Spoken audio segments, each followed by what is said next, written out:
Urgence vaccination, c'est le signal d'alarme que tirent les médecins tourangeaux face à la recrudescence de la rougeole.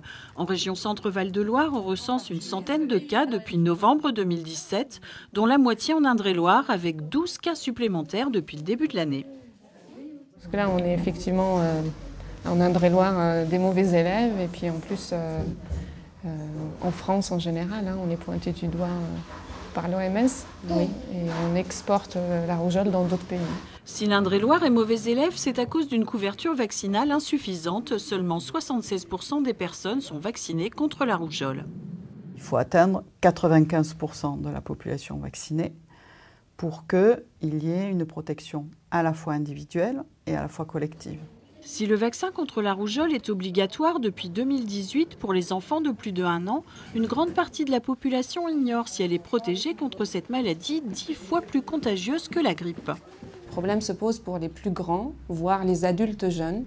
Tous ceux qui sont nés depuis 1980 ne sont pas à jour de leur vaccin rougeole. Ça veut dire qu'il faut qu'ils aient reçu 2 doses de vaccin et toute cette partie de la population aujourd'hui n'est pas correctement protégée. Et donc il est important de cibler toutes ces personnes pour vérifier qu'ils ont bien été vaccinés avec 2 doses pour pas qu'ils développent la maladie.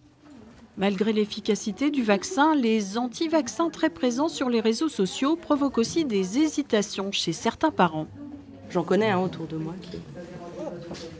qui choisissent de rester à la maison pour ne pas vacciner les enfants. Ça m'inquiète pour les enfants et puis ça m'inquiète aussi de voir que finalement les gens peuvent être vraiment très influencés par, j'ai envie de dire un peu par n'importe qui va sortir une information ou une étude. Voilà. Les vaccins ont été commandés, ils sont au frigo de la pharmacie déjà. Bon, c'est parfait.